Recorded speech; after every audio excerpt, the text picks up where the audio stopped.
क्या हाल चाल है जनाब? Fine. I can't see you, but that doesn't matter. You're not good looking anyway. ठीक है, I am totally okay with this के जो है ना, this is not for my benefit, this is for the audience.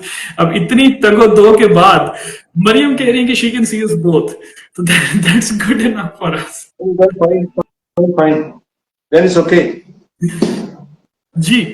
So, देखिए, we've been waiting for like this session for very anxiously for such a long time because मैं quite honestly as an educator अपने दिल की भड़ास निकालना चाह रहा हूँ कि like what is wrong that's happening around me, and you as a parent I would love to hear it, क्योंकि जो है ना when we like connect with such a person कि जिनके साथ हमारी थोड़ी सी वैल्यूज अलाइन करती है ना, स्पेशली एजुकेशन से रिलेटेड, तो फिर ये रैंट काफी लंबा हो सकता है। So like will try to keep it focused on the topic. So topic क्या है, लेकिन टॉपिक से पहले भी मैं एक दफा दोबारा इंट्रोडक्शन दे चलूं पाशा साहब का। So he is a dear friend and he's our community leader, given ke he truly embodies the philosophy of lifelong learning, and he keeps on learning new things, and he keeps on teaching new things to his kids. So he has a vast experience of many educational programs. Toba टेक्सिंग से लेकर लाहौर और कराची तक इन्होंने सारे जो है ना summer programmes और इन्होंने कोर्सेज और ऑर्गेनाइजेशंस इन्होंने एक्सप्लोर कर लिए, या इंडिविजुअल भी जो कोई टीचर्स अगर पढ़ा रहे हैं ना, Pasha Saab would know that person, and through him, I've gotten to know many excellent educators as well, and I hope that I will continue to meet much more excellent educators from his network. सो पाशा साहब से उन्हें बात करनी है कि ये जो education providers हैं, क्या ये अपनी नीश का अनफेयर एडवांटेज तो नहीं उठा रहे? तो मतलब यही क्वेश्चन अगर मैं आपसे हिट करता हूँ, would you like to start from that, या फिर what do you think we should start with? I think we can start with well, maybe defining niche क्या है. What do I mean by niche? Because ये मेरे जहन में ही की पैदावार थी कि हम niche के ऊपर बात करें.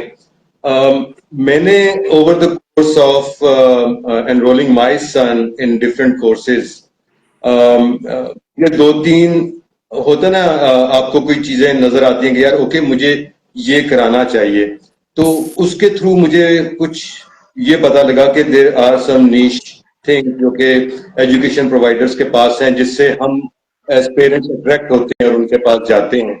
तो वो मैंने तीन जो निकाली, उनमें तो पहली चीज तो ये थी कि इस इधर के जो कोर्स प्रोवाइड किया जा रहा है वो थोड़ा यूनिक है, nobody else is doing it. I give you an example कि मतलब अगर आप इतने आजकल तो जिस तरह ईद पे वो बकरे ज़िबा करने के लिए कसाई निकल आते हैं, तो हर बंदे कसाई जिसके जिसने कोई छुरी पकड़ी जो कसाई बन जाता है. तो इस वक्त मतलब समर कोर्सेज में आप देखेंगे कि everybody anybody and everybody is offering a course. ठीक है, तो उसमें everybody is offering scratch, everybody is offering this, everybody offering that.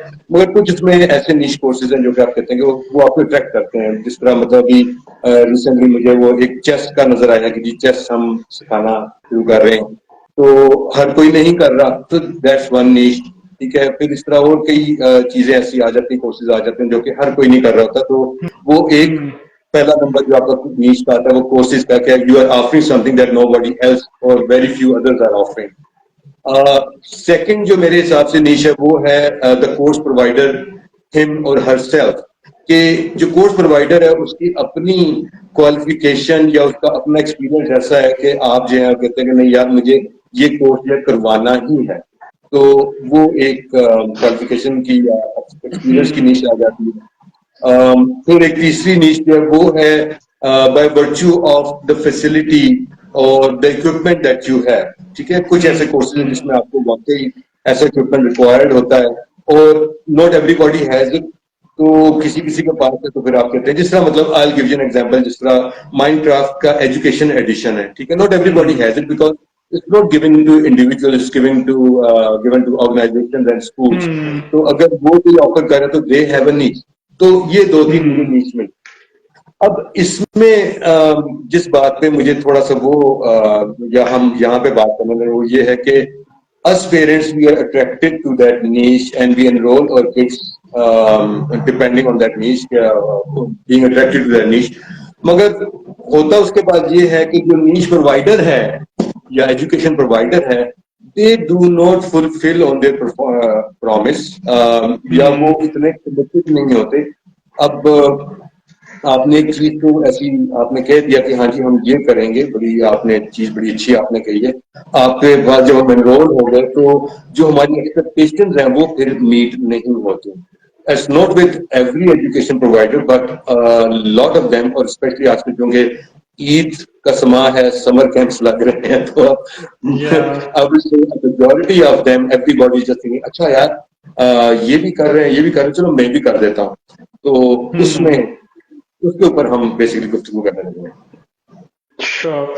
So there is actually a debate जो कि बड़ी valid debate है जो कि की जा सकती है कि भाई इतने ज्यादा जब सर्विस प्रोवाइडर्स आ रहे हैं वो इसी वजह से आ रहे हैं क्योंकि there is such a greater need for it so obviously मतलब लाइक दैट मेक्स सेंस कि Lahore is a big city और लाहौर के बियॉन्ड भी why should any kid miss out on this thing कि भाई उनको लर्निंग अपॉर्चुनिटीज मिले उनको स्क्रैच सीखने को मिले उनको जो है रोबोटिक्स सीखने को मिले और इसके स्टेम के बाहर भी कितनी ज्यादा एक्टिविटीज हो सकती हैं जो कि हेल्पफुल हो सकती हैं उनको पॉटरी सीखने को मिले उनको ऑरिगेमी सीखने को मिले उनको बेकिंग सीखने को मिले तो एक तो यहाँ पे वैलिड सिनेरियो मेरा ख्याल है थोड़ा बहुत बनता है कि भाई इतने ज्यादा जो है ना वो सर्विस प्रोवाइडर्स फिर हमें चाहिए भी इस नीड को फुलफिल करने के लिए दो व्हाट आई या don't fully agree to this is जो आप जो मौसमी जिस तरह से आपने बात की ना कि ईद का जो है ना वो सीजन लगा हुआ है तो ऑब्वियसली जो मौसमी लोग ऑर्गेनाइजेशंस हैं that are just starting maybe like a month ago उनकी एडवर्टाइजमेंट चल रही होगी and they are going to wrap up in September या फिर very likely in August as well इस तरह से मैंने in the past भी मैंने देखा हुआ है and very likely कि इस साल भी इसी तरह से होगा तो have you ever had any experience with such an organization या फिर what sort of like good या bad experiences do you have with maybe any reputed organization? Can we maybe like carry the conversation from this angle? देखिए चीज ये है कि ठीक है मैं इस बात को मानता हूँ मतलब कि ठीक है इतनी डिमांड है आप देखें 2-3 साल पहले देवर हार्डली एनी समर स्कूल देवर समर स्कूल मगर इतने ज्यादा भरमार ओवरवेलमिंग नहीं था उसमें ये हो रहा था कि मतलब ओनली दोज हु न्यू कि वो क्या करना चाहते हैं क्या provide and they were confident कि हम ये चीज सर्विस प्रोवाइड कर सकते हैं they were in that summer boot camp program or something वो उस तरह प्रोवाइड कर रहे थे मतलब अब everybody thinks कि जी वो ये चीज कर सकता भाई अगला कर रहा है तो मैं क्यों नहीं कर सकता तो आप भी उसके अंदर आगे बैठ के मुझे जो इसको इतराज है वो ये है कि most of them come unprepared they only have this much preparation कि यार ओके मेरा बैकग्राउंड जो है कंप्यूटर्स में है तो मैं तो स्क्रैच खा सकता हूँ और मुझे सोशल मीडिया का पता है तो मैं एडवर्टाइज कर सकता हूँ चाहे उनको पढ़ाना या उन्होंने वो कोर्स वर्क रेडी किया हो या ना किया हो आई मीन कोई कार्यक्रम डेवलप भी ना हुआ हो they just set up a shop and they start selling तो उससे बहुत मेरा ख्याल मैं उन लोगों की बात कर रहा हूँ मैं उन इदारों की बात कर रहा हूँ जिनके मैं अगेंस्ट इस वक्त बात कर रहा हूँ मैं उनकी बात नहीं कर रहा जिनको मतलब who have prepared the curriculum who have trained their teachers I mean an example is the STEM educators you know आप टीचर्स को प्रिपेयर कर रहे हैं आपने अपना करिकुलम भी प्रिपेयर किया हुआ है और उस हिसाब से आप लोग कर रहे हैं तो फाइन मगर चीज ये है कि नॉट एवरीबॉडी नोज कि इसके ऊपर कौन कितनी मेहनत कर रहा है वो एक बार आप कोर्स में इसी नीड की वजह से एडमिशन ले लेते हैं तो आपको पता लगता है कि यार ओके ये तो मैंने कुछ गलती कर दी आपने पूछा कि भाई क्या मेरे कुछ ऐसे तजर्बात हैं तो मेरे हर ये तीनों नीच में मेरे तजर्बात कुछ ऐसे रहे हैं कि एक तो आपको जब मैंने पियानो कराना था इनको and I was looking for a teacher तो ये मैं बात कर रहा हूँ कि नीच based on a persons experience and qualification तो पता लगा कि जी फलां साहब हैं जो कि एनसीए में भी हैं और ये पियानो कराते हैं और बड़े अच्छे हैं, बड़ा सारा कुछ, और एबीआरएसएम के एग्जाम्स वगैरह कंडक्ट कराते हैं सारा कुछ। तो ऑब्वियसली अब वो एक नीश है जो कि not everybody is doing ABRSM exams for piano. तो मैं उनकी तलाश में निकल पड़ा, वो मुझे मिल गए साहब। तो जैसे ही उन्हें पता लगा, मैंने उन्हें अपनी अर्ज की कि जी मैं चाहता हूँ कि मेरे बच्चे को पढ़ाया जाए, आप उन्हें पियानो सिखाएं। तो वो जिस तरह आपने पंजाबी का शायद मुहावरा सुना हो, फैसलाबाद से होंगे तो ज्यादा सुना होगा, कि जो गिद्दड़ दी गूं दी लोड़ पई तो पहाड़ी चढ़ गया। मतलब गिद्दड़ जानवर है। तो अब मैं उसको पूरा तर्जुमा नहीं करूंगा, मगर इसका कहने का मकसद बेसिकली ये है कि जब आपकी जरूरत पड़ी तो आप पहाड़ पे चढ़ गए कि अच्छा जी फिर आ जाओ फिर। तो वो कुछ ऐसा ही सिनेरियो हुआ कि मतलब कि जब उन्हें पता लगा कि जी हम बड़े डेस्परेट, हमें चाहिए, तो वो ना उन्होंने कहा कि मेरे पास टाइम नहीं है और जी अभी ये नहीं होता वो नहीं होता। Eventually after 1 year of struggle he said कि हाँ जी मैंने एक फलां कैफे में ये स्टार्ट किया है तो आप वहां पे आ जाया करें। अब ये तो ठीक है, ये चीज होगी, मगर अब हम उस पॉइंट पे आते हैं कि जहां पे they do not deliver but they promised. So we went to that cafe every week. तो वहां पे उन्होंने एक रियल पियानो की जगह उन्होंने एक बच्चों वाला, लिटरली किड्स का कीबोर्ड रखा हुआ था। 10 बच्चे हैं जो कि उन्हें 1 घंटे के अंदर, 1.5 घंटे के अंदर भुगताने हैं, तो हर बच्चे को 10-15 मिनट मिल रहे हैं और वो वैसे गुजारा। और if you are preparing for an exam जो कि यूके का है, तो you are doing it on a keyboard, that too a kid's keyboard, तो ऑब्वियसली होती नहीं होती, पैसे वो पूरे ले रहे हैं और फैसिलिटी को प्रोवाइड नहीं कर रहे। तो that was one of the things that we have to be aware of, कि जरूरी नहीं है कि किसी की क्वालिफिकेशन और एक्सपीरियंस हो तो वो आपको उसी लेवल की एजुकेशन प्रोवाइड करे जो कि उससे एक्सपेक्टेड है। So that was one. And then another thing I remember is there was another course education provider. अब उनमें बेसिकली कुछ में होता है कि दे डू नॉट कम प्रिपेयर्ड। ठीक है, अब ये एजुकेशन प्रोवाइडर कराची में बैठे हैं और इनका जो बिजनेस मॉडल है वो कुछ इस तरह है कि they just have database of female teachers. Female इसमें जरूरी है इनके लिए, बिकॉज समहाउ इनके बिजनेस मॉडल में है कि हम ख्वातीन को अपॉर्चुनिटी प्रोवाइड करेंगे। तो वो डेटाबेस है। अब उस डेटाबेस में क्या है कि मैंने उनको अप्रोच किया और मैंने उस जमाने में I think Python edu blocks के थ्रू ब्लॉक बेस्ड पाइथन के लिए मैं टीचर ढूंढ रहा था। पहले मैं खुद करा रहा था, फिर मैंने कहा चलो मैं देखता हूँ कोई अगर प्रोवाइड कर रहा है। I couldn't find anybody. I approached them and I asked them कि are they doing edu blocks, and they said yes we are. I said कि आपके तो यहाँ पे कहीं मुझे नजर नहीं आए। उन्होंने कहा नहीं हम कर लेते हैं। सो ये वो एक चीज है जिससे रेड फ्लैग कि आपने कोई ऐसी अच्छी but one somebody approaches you से हाँ जी हम ये भी कर लेते हैं। सो दे सेड टीचर। अब इसमें एक अनप्रिपेयर्डनेस की और इनके वहां पर एग्जांपल कुछ ऐसी आई कि they did not have their system aligned with the teachers. Obviously database में सारे टीचर रखे हैं। तो होता ये था कि हर महीने इनका फीस का नोटिफिकेशन आता था मेल में और मैं उसके मुताबिक फीस पे करता था। इनका सिस्टम अपडेट नहीं होता था, टीचर मुझे अपडेट नहीं करते थे। तो होता ये था कि टीचर की तरफ से एक बड़ा रूड किस्म का मैसेज आ जाता था मुझे कि you have not paid the fees, your son will not be allowed in the class. So एक पेरेंट जो कि तालीम की इतनी कदर करता हो और जो इस बात का ख्याल रखता हो कि यार आई हैव टू पे फॉर दैट, और मैं टाइम पे हमेशा पे कर देता हूँ, उसके बावजूद अगर आपको एक मैसेज मिले, वो भी एक छोटी सी मतलब रिमाइंडर नहीं बट थिंग कि भाई अगर तो आपने पे ना की तो बच्चे को क्लास में दाखिल नहीं होने दिया जाएगा। That is like, so I bought to their notice कि ये हो रहा है। तो देव सेड कि अच्छा हाँ ये हमारे सिस्टम का प्रॉब्लम है। सो यू सी कि आपने एक सर्विस प्रोवाइड करना शुरू की है मगर you haven't set up your system properly. उससे हो ये रहा है कि एक पेरेंट को जो है बैठ के ये चीज बर्दाश्त करनी पड़ी। तो it happened one time, the next time it happened again and I complain to the teacher. I said कि देखें मैंने ऑलरेडी फीस पे कर दी है मगर फिर ये मुझे इसका नोटिस आ रहा है। तो टीचर ने कहा कि हाँ जी ये हमारे एंड पे प्रॉब्लम है, इसको देख लेंगे। The third time it happened and I complain to the teacher and the teacher basically kicked my son out of the class कि ये पेरेंट कंप्लेंट क्यों कर रहा है। So obviously I mean that is a really big thing, especially you know to tell your kid कि बेटा sorry आज की क्लास आप एंटर नहीं हो सकते because उन्हें गलत पे नहीं किया गया। That is really really bad. So that is another example you are providing a niche but you are not ready for it. इस तरह की चीज जो है ना, मैंने जो अपने टीचर्स को जो मैंने की हुई है, मैंने कहा हुआ है कि भाई ये हराम है हमारे लिए कि आप फी का मामला कभी भी किसी बच्चे से डिस्कस नहीं होगा, उसके सामने एक्सपोज भी नहीं होगा। आपका टीचर्स का कोई सरोकार नहीं है फी से related.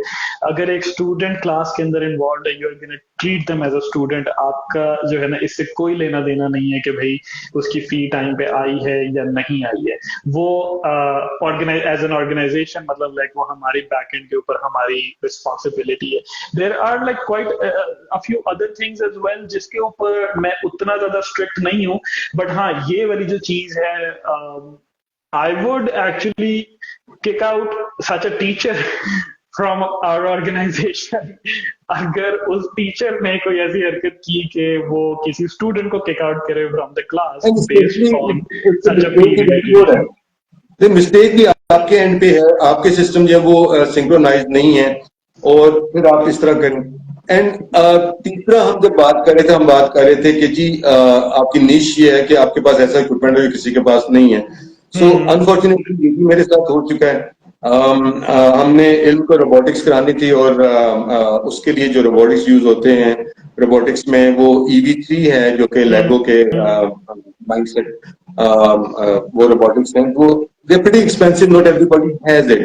So we got hold of I'm not going to name any names here because ये एक जनरल सा एक मसला क्योंकि हम डिस्कस कर रहे हैं, तो I go after one organization. So these were robotics की जो क्लासेस हैं, so they weren't online, they were physical classes, आपने जाके आपने करना है। तो जब मैं फर्स्ट टाइम वहां पे गया तो उन्होंने मुझे कहा कि जी इतने 1,000 रुपीज जो हैं, 10,000 समथिंग लाइक दैट, वो हम देंगे इसको as a security deposit, which is fine by me, because देखो आप कहीं पे जा रहे हैं जहाँ पे इक्विपमेंट जो है वो डैमेज भी हो सकता है, और अगर आपके बच्चे के उससे डैमेज हो तो as a parent you are gonna pay for it, and then it's refundable, so it's fine, कोई मसला नहीं है। फिर उन्होंने हाँ, तो महीने तो महीने इतनी फीस होगी, वो भी that is fine as well. फिर मैंने कहा कि जी हम एडमिशन फीस भी लेंगे, तो मैंने कहा आप एडमिशन फीस किस बात की लेंगे, तो मैंने कहा because we are a school. मैंने कहा कि जी आपने डिफेंस में एक घर है जिसमें आप रहते हैं, उसका एक कमरा आपने एलोकेट किया जिसमें 2 घंटे की क्लास होती है, तो and you are not registered as a school with FBR, या तो आप वो दिखा दें मुझे, मगर एनीवे तो I still paid them the admission fees, and I said fine, कोई बात नहीं, चलें ठीक है, स्टार्ट करते हैं। अब उसमें हो ये रहा था कि 2 घंटे उनके डेजिग्नेटेड थे हफ्ते में, 2 घंटे की 2 क्लासेस थी, 2 दिन थे। तो वी वर सपोज्ड टू कि इल्म जो है वो 6 o'clock आएगा और 8 बजे उसकी क्लास खत्म होगी। अब हम 6 बजे इनको ड्रॉप करते थे तो 6:15 6:20 तक जो है उनकी क्लास ही स्टार्ट नहीं होती थी, because they were waiting for the rest of the student. So I asked, I told them, I said देखें हम बहुत दूर से आते हैं, तो व्हाई नॉट आप 5 मिनट अर्ली बच्चों को कहते हैं आने का, और टाइम पे स्टार्ट करते हैं, या चले 5 मिनट लेट स्टार्ट करते हैं, 15-20 मिनट तो नहीं हो सकता। एक जब हम टिकट में जाते थे 8 बजे, तो बच्चे जो है सारे अपने बैठ के खेल रहे होते रहे, वो भी क्लास 15-20 मिनट कर रहे होते, तो half an hour something like that आपने तो उस चीज में जाया करते कि बच्चों के आने का इंतजार, और फिर क्लास खत्म हो गई तो बच्चे खेल रहे हैं बैठ के। For me, it does matter as a parent because when you're paying for 2 whole hours, you want कि 2 घंटे जो है वो पढ़ाई है। 2 घंटे में अगर उसे गेमें खेलनी है तो 2 घंटे सो वो चीज उस पर कुछ हुआ है इतराज कुछ उनके साथ। फिर जब ईद की, आपको पता है पिछले दिनों छुट्टियां रमजान में बहुत आई, पहले तो उन्होंने ये किया 2 घंटे का टाइम 1.5 घंटे कर दिया, तो हमने कहा कि जी आपने 2 घंटे का टाइम विदाउट ओवर नॉलेज अचानक से 1.5 घंटे कर दिया। उन्होंने कहा स्कूल है, मैंने कहा जी स्कूल है मगर स्कूल तो वो अलग एक चीज होती है। उन्होंने कहा दुबई में भी ऐसा होता है, तो मैंने कहा मतलब वो दुबई है भाई, मैं मतलब वो वहां की करेंसी में पाकिस्तान में हूँ, तो पाकिस्तान तो ये नहीं है, तो this is basically wrong kind of excuse कि जी आप कहते हैं कि जी अमेरिका में ऐसा होता है। भाई वो मिलता है हम पाकिस्तान। ये So, प्रैक्टिकल एक्सक्यूजेस नहीं है ना, ये प्रैक्टिकल रीजंस नहीं है फॉर डूइंग समथिंग। अब आपने yeah, टाइम की बात की कि जो है ना थोड़ा बहुत टाइम लेट जो है ना वो क्लास स्टार्ट हो रही है, तो actually I heard this from you actually in the beginning, जब हम अपना काम शुरू कर रहे थे, तो we like take regular feedbacks from our clients and from parents. तो वी हर्ड दिस कि भाई ये एक पेन पॉइंट था कि क्लासेस जो है ना 5 मिनट 10 मिनट लेट स्टार्ट हो रही है अगर ऑनलाइन क्लास है, और जो फर्स्ट फ्यू मिनट्स हैं उसके जो अंदर जो है ना स्मॉल टॉक ही हो रही है। तो आई वाज लाइक कि नहीं भाई, स्टूडेंट्स का टाइम भी वैल्यूएबल है, टीचर्स का टाइम भी उसी तरह से वैल्यूएबल है, और एक किसी भी इंडिविजुअल का time is one of the most valuable things. So we are gonna start classes exactly on time and we are going to end it exactly on time as well, because मैंने इसका opposite and भी देखा हुआ है जो कि teachers के हक में बेहतर नहीं होता, ठीक नहीं होता, कि टीचर्स जो है ना वो क्लास लेने के लिए अवेलेबल है, बेशक वो इन पर्सन, ये मैं ज्यादातर ट्यूटरिंग मॉडल की बात के जो है ना कॉन्टेक्स्ट में बात कर रहा हूँ। टीचर क्लास लेने के लिए जो है ना अवेलेबल है, बट बच्चा जो है ना वो अभी तक आया ही नहीं है। एंड टीचर ने अगर एक 1 आवर का टाइम कमिट किया हुआ है, तो वो इस तरह के भी मामला चल रहे हैं कि भी बच्चे के लेट होने की वजह से टीचर को भी जो है ना वो क्लास 10 15 मिनट्स 20 मिनट्स एक्स्ट्रा जो है ना वो एक्सटेंड करनी पड़ रही है, which is not fair. It's not fair to anybody, and it's also not even कह लो practical. So इस वजह से we would always insist on punctuality. हम STEM Explorer session के मामले में बड़े strict हैं कि we lock the meeting within the first few minutes. We can't even say कि वो जो first few minutes हैं वो कितने हैं, वो 3 मिनट्स हैं, वो 4 मिनट है, वो 5 मिनट है, because I somehow मतलब I think कि people will find a way कि अगर हम कह रहे हैं ना कि हम 6 मिनट में क्लास लॉक कर देंगे, तो फिर they will join at the 5th minute। तो वो जो टाइम की कदर जो इस कल्चर के अंदर मैंने नहीं देखी ना, ये जो मुझे नहीं मिली, उसको रेक्टिफाई करने के लिए फिर हमें इस तरह के स्ट्रिक्ट मेजर्स लेने पड़ रहे हैं। तो हाँ, एक एजुकेशन प्रोवाइडर को ये चीज समझ में आनी चाहिए कि क्लास एग्जैक्टली टाइम पे शुरू होनी चाहिए। आप उसको इन्फोर्स ही नहीं करोगे, तो फिर how are the students going to follow that thing? अच्छा, फिर उस दौरान आप देखें कि मतलब रमजान में और फिर ईद की काफी ज्यादा छुट्टियां आई, उसमें भी मतलब कि आप लगा लें कि 3-4 क्लासेस जो हैं।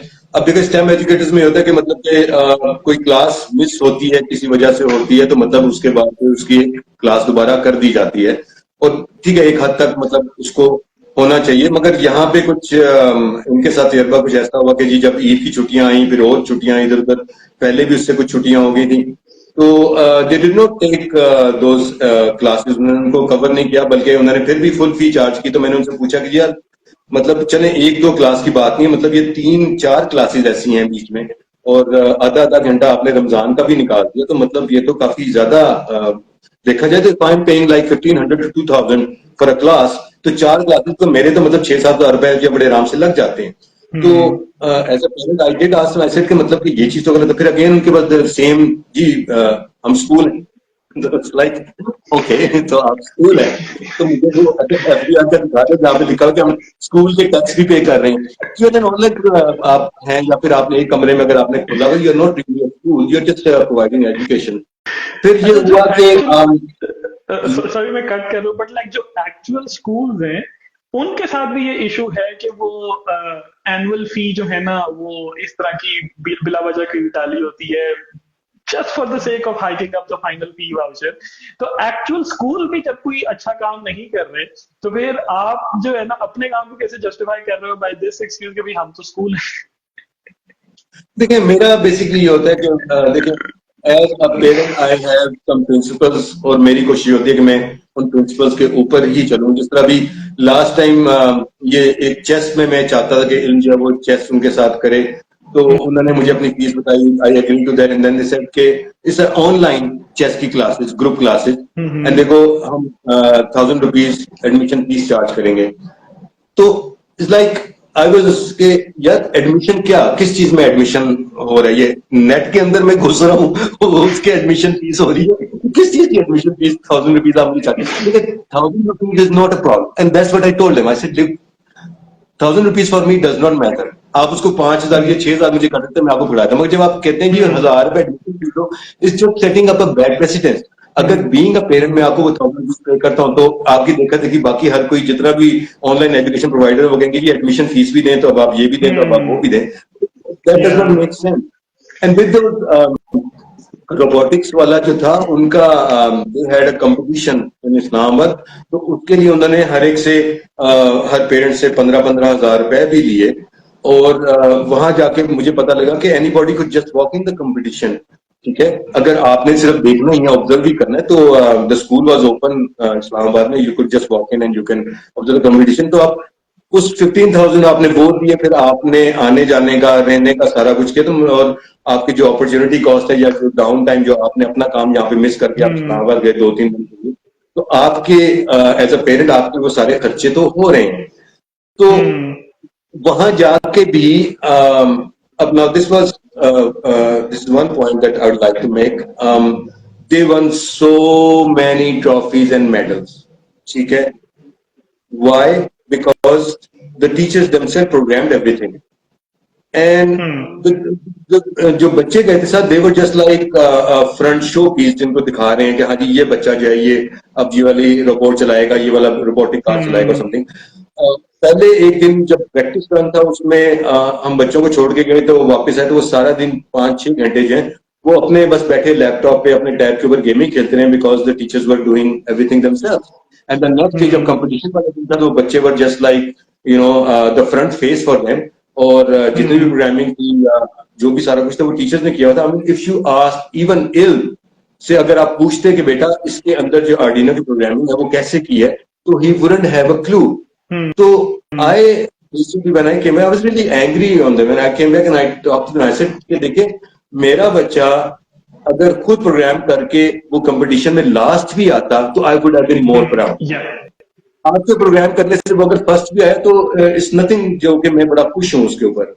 तो ये भी एक चीज है कि देखिए आप बच्चों को सिखाने के लिए आए हैं। I remember with one of the education providers, जब ये हम एजू ब्लॉग्स कर रहे थे, तो उसमें एक जो लेसन था, वो लेसन वही थे जो कि एजू ब्लॉग्स वगैरह खुद वहां ट्यूटोरियल डाले हुए थे।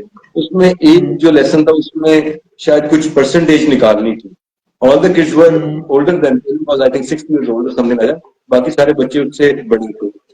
तो जब वो पार्ट जिस दिन उन्होंने ये परसेंटेज मेरा निकालने वाला जब टाइम आया, तो टीचर ने वो स्किप कर दिया पार्ट, बिल्कुल उसी तरह जिस तरह मैट्रिक में बायोलॉजी में वो मेंढक मेंढकी वाला जो रिप्रोडक्शन साइकिल है वो हमारी टीचर ने स्किप कर दिया था। तो बिल्कुल उसी तरह स्किप कर दिया। तो मैंने उन्हें मैसेज किया, मैंने कहा जी आपने वो पार्ट क्यों स्किप कर दिया जिसमें परसेंटेज निकालना? उन्होंने कहा जी बच्चों को समझ नहीं आएगी। मैंने कहा तो इसीलिए तो आपके पास बच्चे भेजते हैं कि आप उन्हें सिखाएं। अगर आप स्किप कर देंगे, हम भी स्किप कर देंगे, तो बच्चा सीखेगा क्या वहां पे? मतलब सारे टीचर्स अगर ये कहना शुरू कर दें कि भाई ये मैं नहीं पढ़ा रहा क्योंकि ये बच्चे को समझ नहीं आएगी, तो फिर एजुकेशन का मतलब हाँ, हम कॉन्सेप्ट सिखाया क्या जा था रहा है उनको। कि So, आपका काम ही I ये है told कि them आपने that इनको तो मैंने खुद ही सिखा दिया बैठ के, जो परसेंटेज कैसे निकालनी है उसको समझा दिया मैंने। अगर 1 साल का बच्चा सीख सकता है, बाकी बच्चे तो 9-10 साल के हैं, तो उनके लिए ज्यादा ईजी होना चाहिए, तो आपको सिखाना चाहिए। अच्छा, आपने जो ये बात मेंशन की ना कि अगर इल्म जो है अपनी एफर्ट से उस सॉरी कंपटीशन आपकी में बात। पार्टिसिपेट करता है, कैन यू हियर मी? हाँ, सो अगर इल्म अपनी एफर्ट से उस कंपटीशन में पार्टिसिपेट करके even if he comes last, that is much more preferable क्योंकि वो स्टूडेंट्स एक्सपीरियंस है। लेकिन अगर कोई इंजीनियर जो है वो कैन एवरीबॉडी हियर मी? क्योंकि मुझे ओके ओके। लेकिन अगर एक इंजीनियर जो है वो सारी प्रोग्रामिंग करके दे रहा है और major part of the circuit जो है वो फिक्स करके दे रहा है, तो फिर आप ये तो नहीं क्लेम कर सकते ना कि बच्चे को आपने रोबोटिक्स सिखाई है, आपने उसको एक पर्टिकुलर प्रोजेक्ट बनाने का आपने डेमोन्स्ट्रेशन दी है, आपने वो भी उसको खुद से करने नहीं दिया। तो ये पेन पॉइंट जो है ना, जरा पेरेंट्स एजुकेटर्स वाली साइड पे भी ये मैच करता है एक और इसी तरह के इंसिडेंट से। When we have a pre assessment session, हम ये मैसेजेस में कम्युनिकेट करते हैं कि this has to be entirely the students experience and we would appreciate it if we would have no guidance from the parent side. We are obviously very diplomatic with these words, but what we want to say is कि even if the students are struggling, it is to be entirely their experience. Pre assessment का purpose ही ये है कि हम student की current level of understanding को gauge कर सकें। अब आप उसमें स्टूडेंट को हेल्प कर रहे हो टू परफॉर्म एन एक्टिविटी, और स्टूडेंट का जो टीचर के साथ इंटरेक्शन है उसके अंदर एक थर्ड वॉइस आ रही है। So I honestly do not appreciate that. I would like to hear your opinion on this, कि अगर we are doing this like the right way or not. But I think कि अगर if एक student और teacher का interaction जो है ना, उसमें आउटसाइड इंटरफेरेंस नहीं होनी चाहिए, उसमें you should let the student hear the teachers instructions.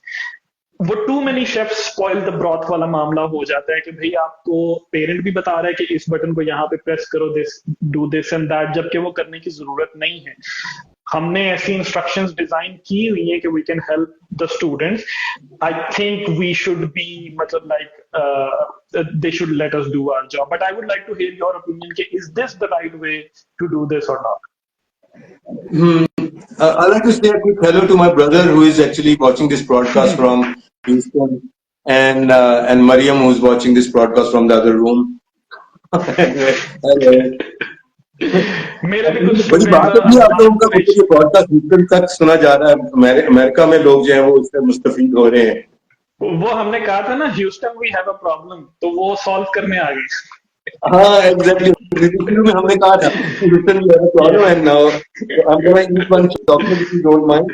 अच्छा, So Houston, we really do have a problem कि जो है ना, क्योंकि this was very unstructured and like unprepared, तो I do need to charge my phone. तो जो है ना, I am gonna move for a moment, but हाँ, अब मैं आपसे बात ये कर रहा था कि ये जो हम इंसिस्ट करते हैं कि a student teacher interaction should be purely between the student and the teacher, और उसमें पेरेंट्स की साइड से we prefer कि कोई इंटरफेरेंस या गाइडेंस ना मिले। Do you think we are doing it right? I think majority of the parents जो हैं obviously उनको नहीं पता होता। मतलब अगर कोई प्रोग्रामिंग सिखा रहा है तो I would say कि मतलब 90% of the parents don't know programming। मेरे ख्याल में अगर 10% जिनको पता है प्रोग्रामिंग का, उनके गाइड करने में कोई हर्ज नहीं है, क्योंकि लेकिन अब इल्म पियानो सीख रहे हैं तो उसमें ही मैंने ये नोट किया कि मेजॉरिटी जो टीचर्स हैं जो लाहौर में एटलीस्ट अवेलेबल हैं, उनको नहीं पता। आई मीन उनको पियानो बजाना आता है, उनको स्कोरशिप पढ़नी आती होगी, मगर एक्सेंट्स का, डायनामिक्स का, कई चीजों का उनको नहीं पता। तो आई फाइंड इट कि जब इल्म पियानो भी सीख रहा हो या वो प्रोग्रामिंग सीख रहा हो, तो मेरी कोशिश, आपको पता है, आप लोग भी जब स्टार्ट आपने किया तो मैं साथ पीछे बैठ के तो मैं सुन रहा होता था या देख रहा होता था। उसकी वजह ये है कि मतलब कि ऑब्वियसली शुरू में एक ट्रस्ट बिल्डिंग में थोड़ा सा टाइम लगता है, तो मैं ये देख रहा होता था कि यार ओके, ये जो पढ़ा रहे हैं उसमें कोई कमी तो नहीं है, कोई ऐसी चीज तो नहीं है जो कि इल्म की समझ में नहीं आ रही, या कोई चीज ये बताना भूल गए। तो मेरा ऑब्वियसली जो एक्सपीरियंस पिछला रहा है, जिस तरह मैंने आपको बताया कि पहले थे जिन्होंने वो परसेंटेज वाला चैप्टर टोटली निकाल दिया था, तो obviously I want to know आप लोगों के साथ फिर ये हुआ कि मतलब कि मैंने एक आध महीना जब मैंने अटेंड किया साथ बैठ के, तो आई रियलाइज कि मतलब कि okay, you guys actually are doing a very good job, you are well prepared, आपका करिकुलम बिल्कुल सही है, एंड आप बिल्कुल सही तरह हेल्प कर रहे हैं। तो फिर मेरे वहां पे होने की जरूरत पेश नहीं आई।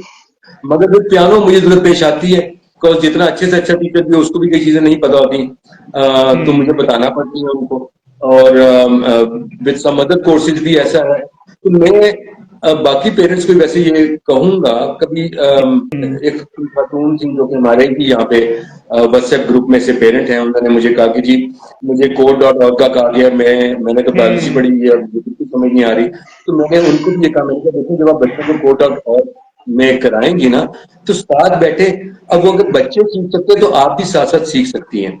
Exactly. पेरेंट के वहां पे होने का फायदा ये होता है, ये मैं तब नहीं कह रहा कि ऑनलाइन क्लासेस के दौरान ना बैठे आप, मगर जब आप वैसे बच्चे को ट्यूटर कर रहे हैं, बच्चे कोई ऑनलाइन चीज सीख रहे हैं, not in a class but you know independently code.org में सीख रहे हैं या यूट्यूब वीडियोस के थ्रू सीख रहे हैं, तो आप साथ बैठें, क्योंकि बच्चों को कई चीजें उनकी समझ से बाहर होंगी just by virtue of the language. English के कुछ वर्ड्स है उनकी समझ में नहीं आएंगे जो आपकी समझ में आ जाएंगे। आप code.org में है तो उसमें इतना सिंपल सा कोड है कि आपने अगर एमए बायोलॉजी भी किया या बीए बायोलॉजी जो भी आपने किया हुआ है, तो आप फिर भी बच्चे से ज्यादा बेहतर अंडरस्टैंड तो कर सकते हैं, and you can help the kids out. तो put in the time as a parent, put in the time. और अगर आप ऑनलाइन एजुकेशन प्रोवाइडर्स के ऊपर छोड़ते हैं तो फिर initially do don't stay in the picture, मगर साइड पे कहीं बैठ के सुने जरूर, देखें जरूर कि मतलब कि जो एजुकेशन प्रोवाइडर है वो वेल प्रिपेयर्ड है भी कि नहीं। हाँ, so I would definitely clarify this कि observation I actually insist कि parental involvement is definitely very important है, बल्कि हमारे जो educational advisor हैं उमर भाई, उनका PhD thesis भी इसी चीज़ के ऊपर था। मैंने ग्रुप के अंदर मेंशन भी किया है कि जब स्टूडेंट्स की ये परसेप्शन होती है ना कि उनके पेरेंट्स उनकी एक पर्टिकुलर सब्जेक्ट में इंटरेस्ट ले रहे हैं, तो उससे स्टूडेंट की उस सब्जेक्ट में लर्निंग इम्प्रूव होती है। तो मैंने ये पेरेंट्स को जो है ना ऑफ्टन टाइम मैंने एडवाइस किया है कि after the class just 5-10 minutes you should definitely ask the student कि आज आपने क्या किया है, एक्सप्लेन इट टू मी। और जो है ना इससे डेफिनेटली आई थिंक इम्प्रूवमेंट आएगी। तो हाँ, इस तरह की इन्वॉल्वमेंट और during the class is well observe करना कि what is happening in the class, that's definitely needed और उसका पॉजिटिव इम्पैक्ट भी है। मेरा जो पॉइंट जो कॉन्फ्लिक्ट ऑफ ओपिनियन या फिर जो मेरा इशू है वो इस चीज से है कि इंटरफेयर करना in the way instructions are carried out.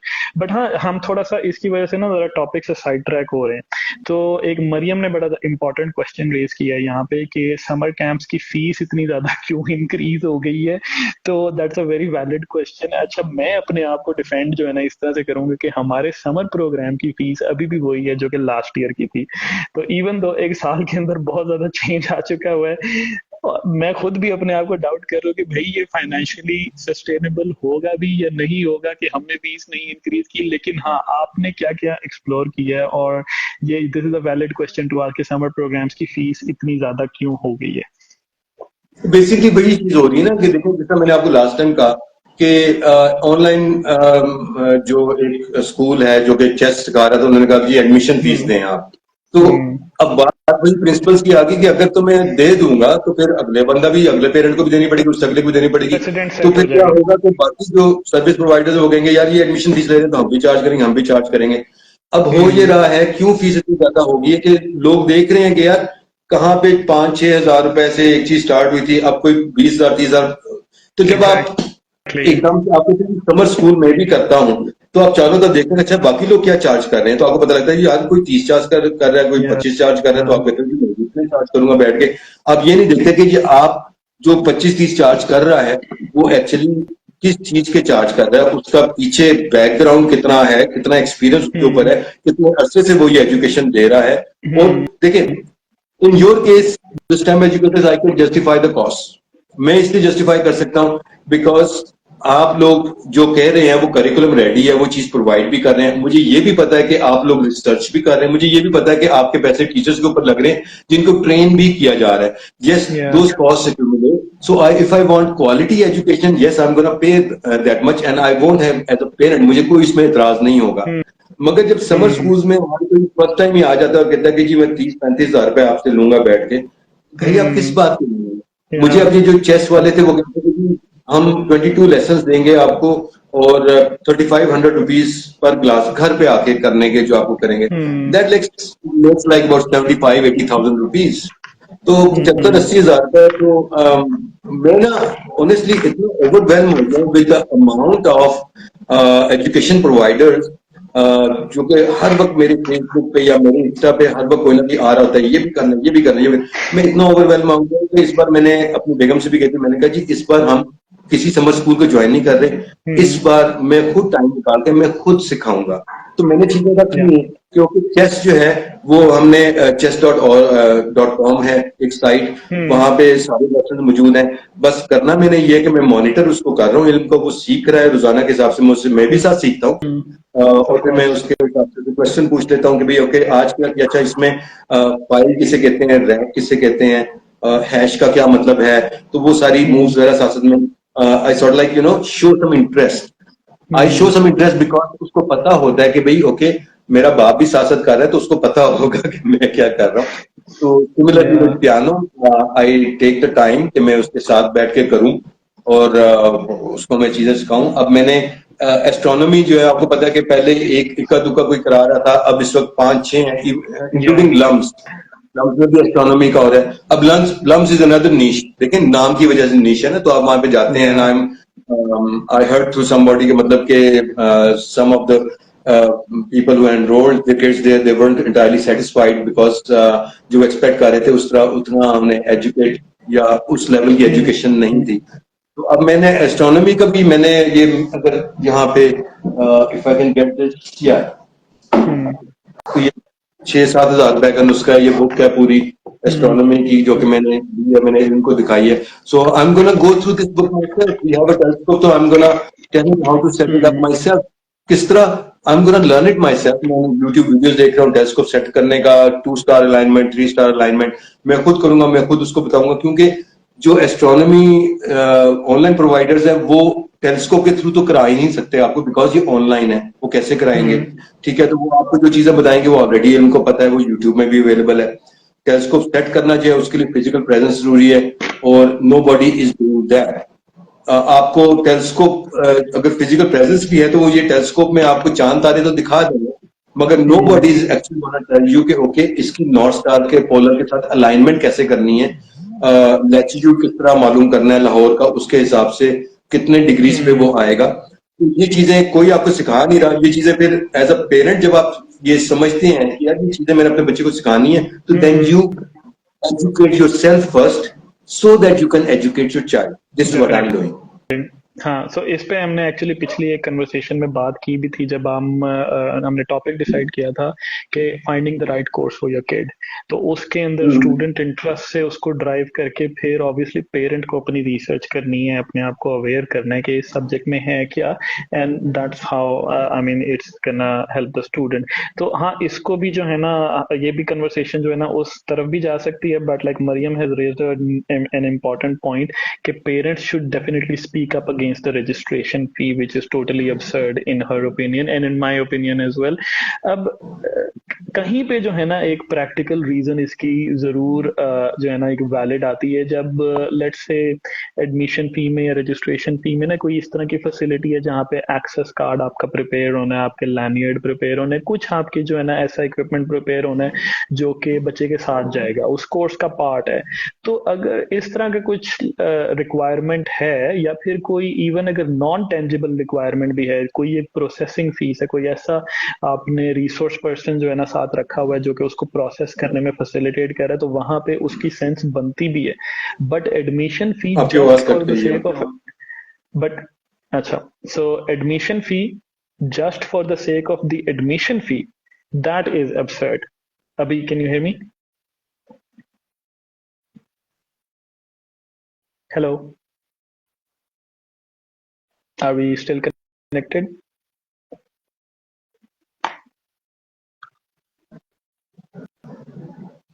Hello, Pasha, can you hear me? Yeah, yeah. I think इसको हम जरा अब कंक्लूड अगर करें तो इसकी कंक्लूजन अगर आप इजाजत दें कि अगर हमने इसको कंक्लूड करना है तो फिर मैं कुछ बताऊं. हाँ, मैं उससे पहले लेकिन एक चीज जरूर मेंशन करवाना चाहूंगा. अब हमने जो आपका एक बैड एक्सपीरियंस जो अभी डिस्कस किया ना वो बहुत ज्यादा रोबोटिक्स के अराउंड है. Very recently I found out an interesting book in your library जो कि ऐसे जो है ना इलेक्ट्रॉनिक्स के प्रोजेक्ट से रिलेटेड थी या रोबोटिक्स के प्रोजेक्ट से रिलेटेड थी, जिसमें वो सारा इक्विपमेंट यूज हो रहा है जो कि लोकली अवेलेबल है. Do you recall that book कि वो कौन सी थी? Inventors lab. यस, अब वो अगर आप प्लीज दिखा सकें तो that would also be amazing. मुझे तो नहीं नजर आएगी क्योंकि मुझे आपकी वीडियो नहीं नजर आ रही, लेकिन अगर आप व्यूअर्स को दिखा सकें तो ये इसके बारे में बता भी दीजिए. इससे एटलीस्ट एक नीश टैकल होती है, वो वाली नीश जिसमें जो इक्विपमेंट वाली नीश है कि वो ऑर्गेनाइजेशन जिनके पास क्योंकि लेगो या मेक ब्लॉक एम्बॉट इस तरह की किट्स हैं और वो उसकी बेसिस पे जो है ना वो हाई फी चार्ज करें, तो actually that is also not even आप कह लो ह्यूज नीड उससे ज्यादा इस बुक के अंदर जो मैंने सर्किट बिल्डिंग के जो प्रोजेक्ट्स मैंने देखे हैं, they are much more valuable. तो ये आप जरा एक्सप्लेन कर दीजिए, and then we can conclude this obviously. अच्छा ठीक है ठीक है, जरा मुझे जरा ये अपना क्वेश्चन दोबारा से रिपीट करते क्योंकि बीच में आवाज कट रही थी, तो I didn't get the question. So I was saying कि जो एक इक्विपमेंट वाली नीश है ना, कि कुछ कुछ लोगों के पास, ऑर्गेनाइजेशंस के पास अगर लेगो या वी डू या फिर मेक ब्लॉक की किट्स होती हैं, तो हमें एक्चुअली उन किट्स की इवन इतनी ज्यादा नीड है भी नहीं। हमें ऐसे लर्निंग रिसोर्सेज की जरूरत है जो कि उस इक्विपमेंट पे बेस्ड है, जो कि लोकली अवेलेबल है। तो आपके पास ये बुक थी, तो ये मैं जो है ना सबसे शेयर करवाना चाह रहा था कि आप ये सबको इंट्रोड्यूस करवा दें। अच्छा हाँ ठीक है, ये जो बुक है मैं आपको दोबारा बता दूं, ये इन्वेंटर्स लैब रीडिंग से मैंने ली थी। इसकी प्राइस जो है तकरीबन 3,500 4,000 के करीब इसकी प्राइस है, और इसमें सारी चीजें हैं, टॉय रोबोट्स और इस तरह के बनाने में, इलेक्ट्रॉनिक से और साथ आर्डिनो के साथ करने में, तो सारी चीजें इसके अंदर मौजूद हैं। अच्छा मगर बात पता है क्या है, इस शुरू की हद तक आप इसको कर सकते हैं, ठीक है। दूसरी चीज ये आ जाती है कि देखिए जो बुक्स है ना वो खरीदने से आपकी समझ में नहीं आ जाती, उनको पढ़ना पड़ता है। और बच्चे जो है वो इस तरह की जो बुक्स हैं जिनमें कोई ना कोई चीजें करनी है और इसमें एडल्ट सुपरविजन रिक्वायर्ड होती है, मतलब आपने ड्रिल यूज करनी है, आपने कोई चीज बनानी है, रोबोट बनाना है, यू आर यूजिंग, आप काविया यूज कर रहे हैं, सोल्डरिंग आयरन, सोल्डरिंग गन वगैरह यूज कर रहे हैं, तो ऑब्वियसली पेरेंट्स को साथ होना है। तो पहली चीज तो ये है कि मतलब अगर आपने ये चीजें बुक खाली खरीद के बच्चे को दिए तो उसका कोई फायदा नहीं है, वो साफ सुथरी पड़ी रहेगी। तो आपको खुद अपना टाइम थोड़ा बीच में लगा लें, संडे को लगा लें, 1 आध घंटा लगा लें। वरना मेरे हिसाब से तो मतलब मैं तो दिन का तकरीबन 1 डेढ़ घंटा या उससे ज्यादा भी कभी कभी बुक्स के साथ लगाता हूँ, इनके साथ बैठ के बुक्स पढ़ता हूँ। तो वो चीज होनी चाहिए। मगर हाँ, मैं देखें जहां तक इक्विपमेंट की नीश है उसमें कुछ अनफॉर्चुनेट चीज ये है कि कुछ ऐसी चीजें हैं जो कि लर्निंग के लिए वो इक्विपमेंट बहुत जरूरी भी है। कि अगर आप लेगो की रोबोटिक्स की बात करें तो you learn a lot from that, मगर देन उस रोबोटिक्स पूरे की जो वो तकरीबन आपको 2-3 लाख रुपए की पूरी किट आपको मिलती है, तो obviously you can not afford it. तो आपने वो वे करना कि यार एज एन इंडिविजुअल मैं लेके क्या कुछ सिखा सकता हूँ उससे, मतलब ऑब्वियसली 3 लाख में तो आप इतना कुछ तो नहीं सिखा सकेंगे। तो then you have to go to some school जिनके पास ऑलरेडी वो चीजें मौजूद हैं, and you pay them the fee and everything. मगर यहाँ पे यहाँ पे जिम्मेदारी फिर उस स्कूल की आती है, क्योंकि आपसे पैसे तो ले रहा है, मगर फिर वो उसको सिखाए भी तो उस हिसाब से ना, बजाय इसके कि टाइम आपका वेस्ट करे बैठ के, बच्चे का टाइम वेस्ट करे, घंटे बाद आधे घंटे लेट क्लास शुरू करे 15-20 मिनट्स, या फिर आपको उसका फुल पोटेंशियल ही ना सिखाए। मतलब कि ये वही उसी रोबोटिक स्कूल की मैं बात कर रहा हूँ कि एक दिन इल्म गया वहां पे, तो मैंने बाद में आके टीचर से पूछा जी आज क्या सीखा, आर्डिनो का कुछ कार्य, तो उन्होंने कहा कि जी आज इसने एक एलईडी जलाई। इल्म जो बहुत पहले से एलईडी उन्होंने कहा एक एलईडी जलाई, बात ये 2 घंटे की क्लास के बाद था, एक एलईडी जलाई। उसके 3 दिन बाद दोबारा क्लास हुई, मैं दोबारा गया, मैंने कहा जी आज क्या किया इल्म ने, उन्होंने कहा जी आज हमने 2 एलईडी जलाई। उसके बाद जब 2-3 दिन बाद फिर क्लास हुई, फिर मैंने कहा जी आज आपने क्या किया, क्या सिखाया बच्चों ने, कहा जी आज हमने 3 एलईडी जलाई। जब चौथी क्लास में मैंने गया, मैंने कहा मैं पहले बताया था आज आपने 4 एलईडी जलाई। I am paying you all this money note because कि मैं हर बार जाऊं तो 1 से लेके 2, मतलब महीने बाद तो आप 3 एलईडी जला लेंगे। मतलब इस स्टोरी का एंड हमें ऑलरेडी पता है, पता है कि कैसे चलानी है, आगे भी से चलो ना। कि देखिए आपके पास इक्विपमेंट है, मगर उस इक्विपमेंट का अगर आप 5% यूटिलाइज करके मेरे बच्चे को बता रहे हैं, तो वो इक्विपमेंट जो आपने 2-3 लाख रुपए जाया किए अपने भी, और जो पेरेंट्स से फीस ले रहे हैं आप उसको भी जाया कर रहे हैं बैठ के। So I think that is coming to your point, it is important.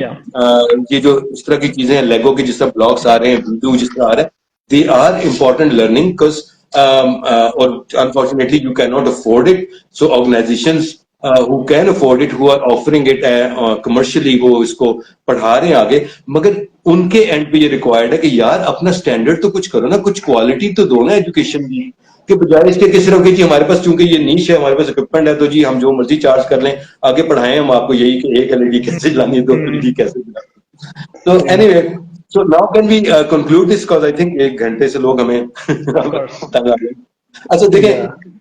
हमारे पिछली जो ब्रॉडकास्ट थी वो भी थी कि how to choose the right course, और उसमें भी मैंने बेसिकली ये कहा था कि देखें, नीश जो है ठीक है, अच्छी बात है, किसी भी तरह की नीश हो सकती है, चाहे वो जो कोर्स प्रोवाइडर है उसकी नीश है, चाहे उस इक्विपमेंट की नीश है, चाहे वो उस कोर्स की नीश है, मगर अंधाधुंध उस नीश के ऊपर ना जाएं। एज अ पेरेंट अंधाधुंध ना जाएं, जाके जैसी भी नीश है आप जाके डेमो क्लास जरूर लें, एक डेमो क्लास जरूर लें। कुछ जो एजुकेशन प्रोवाइडर वो डेमो क्लास भी नहीं दे रहे कि आई थिंक ये मरियम ही हमारे ग्रुप में जो गई थी इन्हीं रोबोटिक्स वालों के पास, तो उन्होंने कहा था कि जी we are so good we don't give any demo classes, हम हैं ही इतने अच्छे, जरूरत की डेमो क्लास की। तो एक if somebody is that good they won't have any problem giving a demo class, तो डेमो क्लास ले। Secondly, ask them for the curriculum। अगर वो एडलिब आपको पढ़ा रहे हैं you know like without any preparations, तो वो गलत है। They should have the curriculum, they course work ready, ठीक है। शुरू में क्लासेस जो हैं उसमें क्लास के बीच में ना आए, मुखल ना करें, उसके बीच पे आप ना आए, साइड पे बैठ के ये जरूर ऑब्जर्व करें कि बच्चे को जो पढ़ा रहे हैं वो सही पढ़ा रहे हैं कि नहीं पढ़ा रहे हैं, वरना दूसरे महीने की फीस देने का कोई तुक नहीं बनता, अपने पैसे जाया कर रहे हैं। तीसरा, खुद ही बच्चे के साथ टाइम लगाएं, जो उसने पढ़ा है उससे पूछें उसने क्या पढ़ा है, और थोड़ा बहुत खुद भी अपने आप को एजुकेट करें, ताकि आपको पता हो कि आपने कौन से इंटेलिजेंट क्वेश्चन बच्चे से पूछने कि बच्चे को ये भी ना पता लगे कि माँ प्यो ने तो आंदा ही कुछ नहीं है। थोड़ा बहुत खुद भी पढ़ लें ताकि आप इंटेलिजेंट क्वेश्चन पूछे उनसे बैठ के। तो मतलब अभी मैं इल्म से कभी कोई बात करता ना तो मुझे ऐसे करके देखता कि यार अब्बे ने तो पता ही कुछ नहीं है, तो I have to come prepared if I have to ask him a question. तो इस तरह की चीजें, एंड डिस्करेज जो एजुकेशन प्रोवाइडर्स जो कि आपको एक्स्ट्रा पैसे एडमिशन फीस रजिस्ट्रेशन फीस के नाम पे मांग रहे हैं, या who are charging you too much. अगर तो वो चार्ज कर रहे हैं justifiable, the cost is justifiable, yes go ahead, for quality for education कभी पैसे ना रोकें। मगर अगर वो खाम में देखा देखी अगला चीज चार्ज कर रहे हैं तो मैं भी चीज चार्ज करूंगा, तो then there is no shame in paying, नहीं जी मैं तो इतना अफोर्ड नहीं करता, मैं इतने पैसे आपको नहीं दूंगा, आई फाइंड समबडी एल्स, या खुद करा लो। जिस तरह वो चेस वाला है कि मैं खुद करा रहा हूँ, ये नहीं कि मैं अफोर्ड नहीं करता, but I couldn't see the value for money in that. मैं चल ठीक है ये काम तो मैं खुद कर लेता हूँ, तो मैं खुद बड़ा माशाल्लाह ठीक ठाक करा रहा हूँ। That is the conclusion. अच्छा, एक सॉरी आपने कंक्लूजन बड़ा जबरदस्त दिया, लेकिन उसमें दो एक्शनेबल पॉइंट्स जो है ना मैं खुद भी इसमें ऐड करना चाहूंगा। एक तो जो मरियम ने मेंशन किया था वो मैं रिपीट करूंगा यहाँ पे कि parents should raise their voice against the unnecessary registration fee, that was a good point. दूसरा बल्कि मिस सोफिया ने कमेंट किया कि we need to be educated as a parent, सबसे पहले तो मैंने सोचा ये भी मैं हाईलाइट कर दूं। बट तीसरी एक चीज मैं ये कहूंगा कि एज पेरेंट्स आई थिंक आपके पास एक बहुत अच्छी पावर है कि आप उस ऑर्गेनाइजेशन का, अगर उनकी गूगल प्रोफाइल एग्जिस्ट करती है, आप वहां पे रिव्यू डाल सकते हो। क्योंकि अगर किसी ऑर्गेनाइजेशन ने उनकी अपनी वेबसाइट के ऊपर रिव्यूज डाले हुए हैं जो कि किसी अकाउंट के साथ कनेक्टेड नहीं है, तो there is no way of validating this कि वो रिव्यू वैलिड हैं या नहीं, वो ऑथेंटिक हैं या नहीं। लेकिन गूगल प्रोफाइल अगर किसी की एग्जिस्ट करती है तो उसके ऊपर गूगल पे आपकी भी प्रोफाइल एग्जिस्ट करती है, जब आपका जीमेल एग्जिस्ट करता है तो आपकी प्रोफाइल भी एग्जिस्ट करती है, तो वहां पे आप रिव्यू डाल सकते हैं, तो और दूसरी ऑर्गेनाइजेशंस के भी रिव्यूज आप पढ़ भी सकते हैं। तो इसका आई थिंक उस ऑर्गेनाइजेशन के पास कोई वैलिड तरीका नहीं होगा टू डिलीट क्रिटिसाइजिंग रिव्यू जो कि फेयर हो। ऑफ कोर्स मतलब इस चीज को मिसयूज भी मेरा ख्याल है किया जा सकता है कि अच्छी ऑर्गेनाइजेशंस को बैड रिव्यूज भी किए जा सकते हैं, but us as an organisation हमारे पास उस रिव्यू पे रिप्लाई करने की भी ऑप्शन है। और हम अगर किसी ने अगर हमारी ऑर्गेनाइजेशन को जो है ना उन्होंने गलत पोर्ट्रे करने की कोशिश की है इन द पास्ट, तो यू हैव एक्सपीरियंस दस के हमारे व्हाट्सएप ग्रुप में इस तरह का एक इंसिडेंट हुआ था, बट जो है ना we have proof कि we have treated a client in a fair and a professional manner। तो फिर organizations अगर सही काम कर रही हैं तो I think they shouldn't be afraid of this thing कि किस तरह के reviews मिलते हैं। तो पेरेंट्स के पास जो actionable चीज है कि वो आप रिव्यूज जरूर डाल सकते हैं। अब I would again let you have the last word, obviously आप हमारे guest of honors हैं, तो anything that you would like to add over here? तो ये रिव्यूज वाला बड़ा अच्छा आपने पॉइंट, ये मेरे बिल्कुल ध्यान में निकल गया था, और ये definitely you have to check the reviews of the education providers के बाकी पेरेंट्स जो है वो क्या कह रहे हैं, और उन रिव्यू से काफी आपको पता लग जाता है कि ऑथेंटिक रिव्यू है या फिर कोई दिल जलने डाल दिए बीच में किसी के साथ मिसहैप हुआ है तो उसमें डाल दिया। One bad review does not mean के द ऑर्गेनाइजेशन इज बैड। आप सारे रिव्यूज पढ़े बैठ के, आप ओवरऑल रेटिंग देखें, if it's above 4 above 3.5 even, मतलब इट्स फाइन। किसी किसी को बुरा तजर्बा हो सकता है। जिस तरह मैंने कुछ जो ऑर्गेनाइजेशन जो है वो ये भी नहीं चाहते कि आप रिव्यू दें, बिकॉज जब मैंने अभी रोबोटिक्स वालों के साथ बैठ के मैंने उन्हें कहा था कि भाई, उन्होंने कहा कि जी आप बाकी पेरेंट्स को क्यों बता रहे हैं कि ये इस तरह हमने गलत किया। मैंने कहा कि these are my honest reviews and this है कि जी, मैंने कहा क्या आपको सच जो है वो बुरा लगता है? उन्होंने कहा हाँ जी हमें सच बुरा लगता है। उन्होंने मेरे मुंह पे कहा कि हाँ जी हमें सच बुरा लगता है। तो फिर मैंने कहा देखिए, आप किसी भी रेस्टोरेंट में जाते हैं तो you leave a review there कि मुझे खाना वहां अच्छा लगा था कि नहीं लगा था, सर्विस कैसी थी। तो मतलब कि अब तो ये चीज इतनी होती जा रही है और for the benefit of the businesses, ताकि आप अपने आप को इम्प्रूव कर सकें। अगर आप इस चीज को नेगेटिवली लेते हो, आप कहते हो कि मेरी शिकायत करा दी, शिकायत नहीं है। If a parent has a problem, he leaves a review कि जी मुझे ये इसमें खाना अच्छा नहीं था, तो you try and improve yourself के नेक्स्ट टाइम नाउ। उन्होंने कहा कि नहीं जी, बात यह है कि जी हो सकता है कि हम खाना कोई आपको डिफरेंट सर्व कर रहे हो जो कि आपको पसंद ना हो। मैंने कहा नहीं, ये बात नहीं है, आप खाना वही सर्व कर रहे हैं जो बाकी भी सर्व कर रहे हैं, सिर्फ ये है कि आपकी क्वालिटी जो है वो खाने की अच्छी नहीं है। तो देखें, और एजुकेशन प्रोवाइडर्स, उनको मैं ये बताऊंगा कि देखें, there is no way out of it. Parents will leave a review, parents will look at the reviews before joining your organisation, अपने बच्चे को एनरोल कराने से पहले। और ये ट्रेंड कॉमन से कॉमन होता जाएगा, तो रुकेगा कोई भी नहीं। तो उसका ये इलाज नहीं है कि आप पेरेंट्स से कहेंगे भाई आप रिव्यू ना डालें, क्योंकि पेरेंट ने तो डालना ही डालना रिव्यू। उसका इलाज ये है कि आप अपने आप को इम्प्रूव करें, take it as an opportunity कि आपको फीडबैक मिला है, जिसके थ्रू अपने आप को एक चीज जो ब्लाइंड साइटेड थे, आपको पता नहीं था कि यार पेरेंट को, बीइंग अ टीचर आप ये नहीं सोच सकते पेरेंट किस तरह सोच रहा है। तो ये ब्लाइंड साइडेड, आप सिर्फ सामने देखने बैठ के, अगर एक पेरेंट आके आपको बताता है कि यार ओके ये खामी मुझे नजर आ रही है, ये खामी नजर आ रही है, तो यू शुड बी थैंकफुल कि आपको एक चीज बताइए and that is gonna improve your business if you can improve on that thing. तो हाँ, आई थिंक मैं और भी बहुत सी चीजें ऐड करना चाह रहा हूँ, but I think it's enough. हम ऑब्वियसली आपको इस तरह की दोबारा एक कन्वर्सेशन के ऊपर बुलाएंगे। This was very helpful for me as well. This was our like very unstructured conversation, जो कि हमने उस तरह से प्लान नहीं की थी जिस तरह से हमने पहली अपनी कन्वर्सेशंस प्लान की। But I think we got some like good input from the comment section as well, और आपकी तरफ से बड़ी अच्छे जो है ना एक्शनेबल पॉइंट्स भी हमें मिल गए। So thank you so much for being a part of this, and we'll see you the next time.